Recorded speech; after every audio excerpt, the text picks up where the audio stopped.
Annie, welcome to the broadcast. Thank you for joining us. Always a pleasure. Thank you for having me on. Well, Annie, you've written a great article about a man who I guess is in some Senate hearings, and they're looking to try to confirm him as a federal judge. How do you pronounce his name, and what is the issue here? His name is Judge Quraishi, and sadly, Brannon, he's already confirmed. Senate already went ahead and confirmed They his confirmed him. as a federal judge. Yes. So he was asked in the hearing if he knew what Sharia was. What was his answer? Nope, I don't know anything about Sharia. Literally.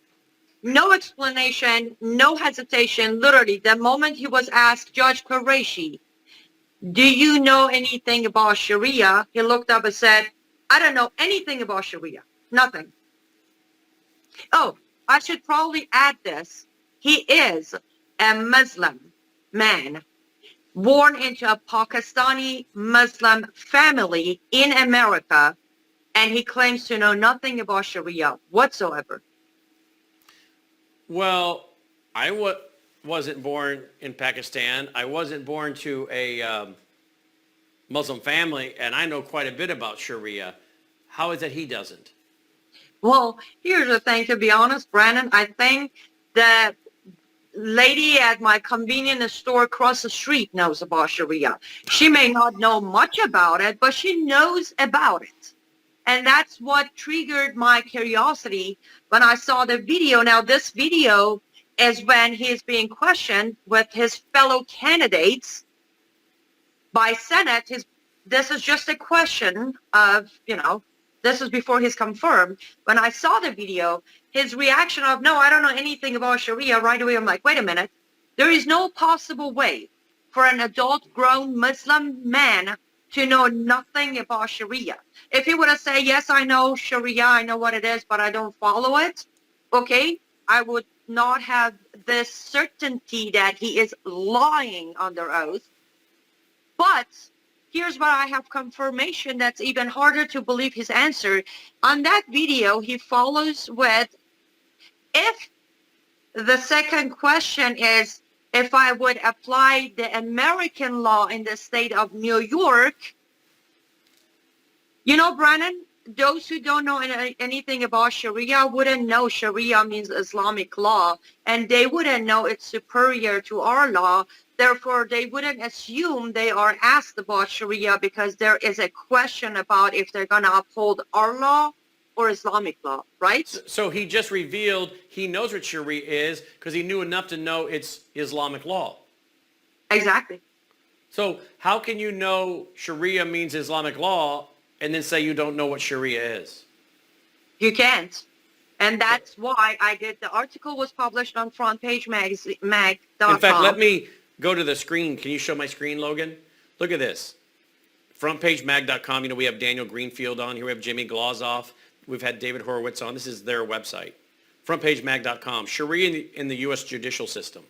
Yes. U.S. Muslim federal judge says he knows nothing about Sharia. Is it true? Does it matter? This is by Annie, my guest tonight, who, by the way, was born and raised in Iran, sold into Sharia marriage, if you will, quote, marriage, in quote, sold as a child bride. So she knows a lot about this as she comes from Iran. And she was thrown into Sharia jail for silly things that normal teenagers do, like singing, dancing. Oh, yeah, her hair came out from underneath her hijab. Uh-oh, oh, no. Caught in a car with a taxi driver. You can't be with a male. But look at her article here, folks.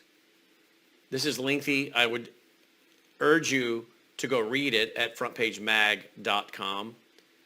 You go on to cite the Quran extensively about Sharia. I want you to get into some of this for me. But you also state in here that CARE is supposedly, is it possible that CARE might really not be as upset as it's claiming to be about him? Because I guess they're not happy. Well, as soon as I found out they were not happy, I thought maybe this is a tactic where they're, oh, we hate this guy. We don't want this guy, which would cause people who are opposed to Sharia to say, well, then pick him.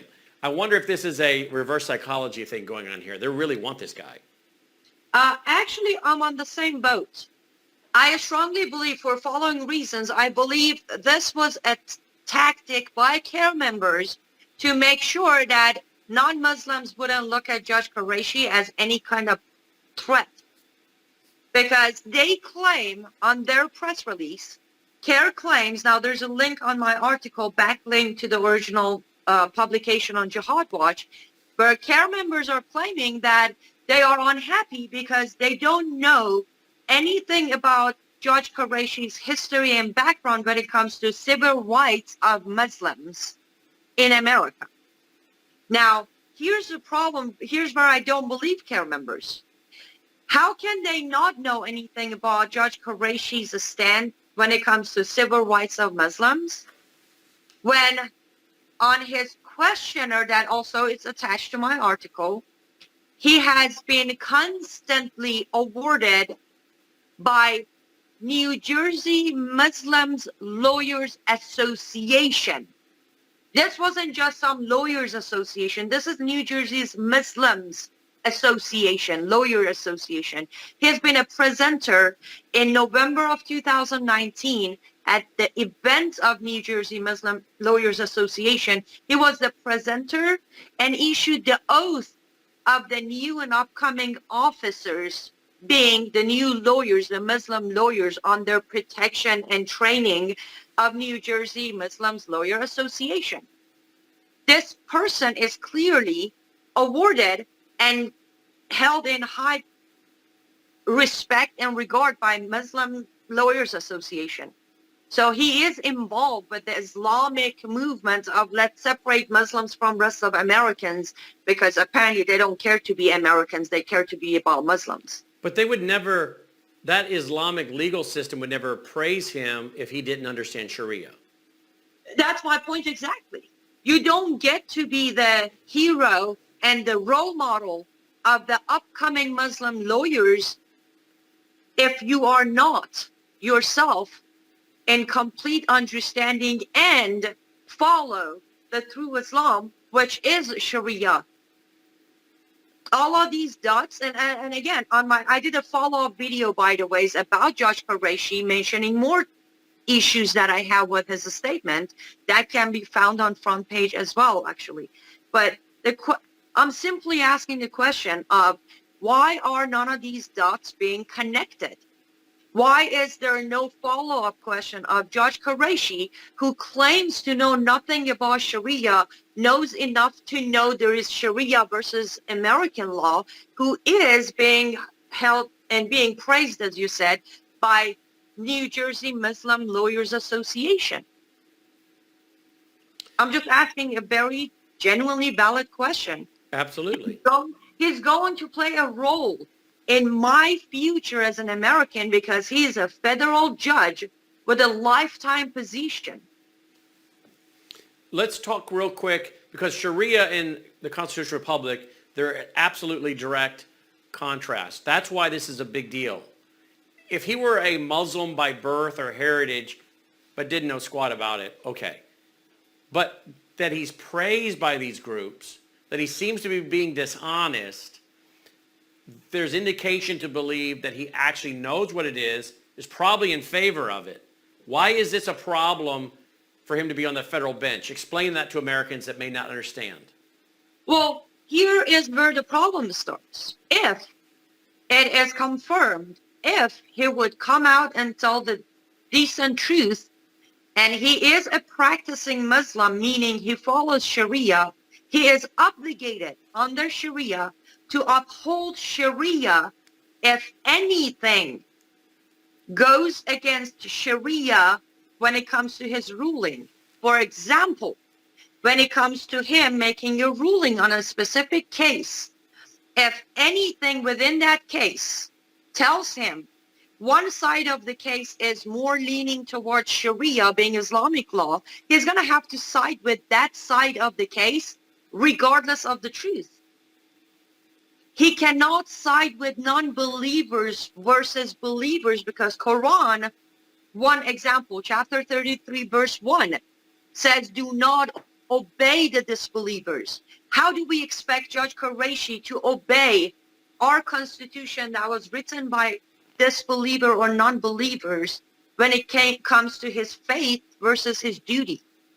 How do we know which way he's going to go? Let's talk in the remaining moments here about something going on with Iran. What's going on with Iran and some Iranians here in the U.S.?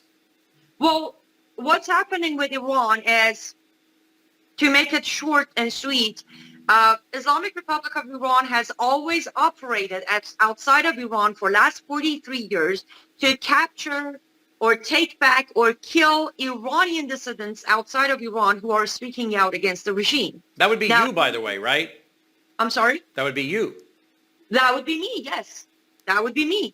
And as we discussed on the last time I was on, I received a personal call from FBI letting me know I am on IRGC list and they have all of my information.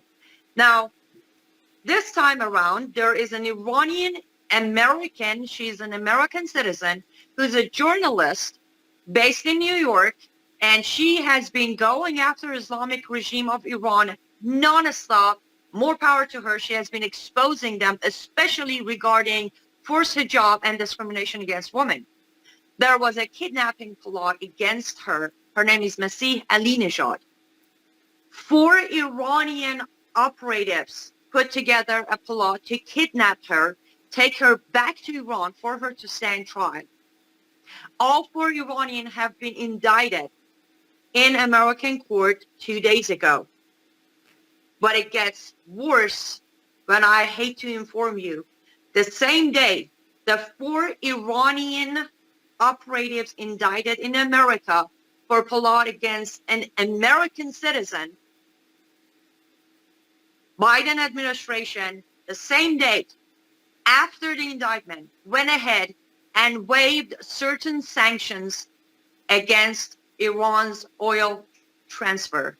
Translation: after we indicted 4 Iranian regime operatives in America for trying to kidnap an American citizen, Biden administration reward the regime of Iran by unfreezing certain amount of frozen assets of Iranian regime.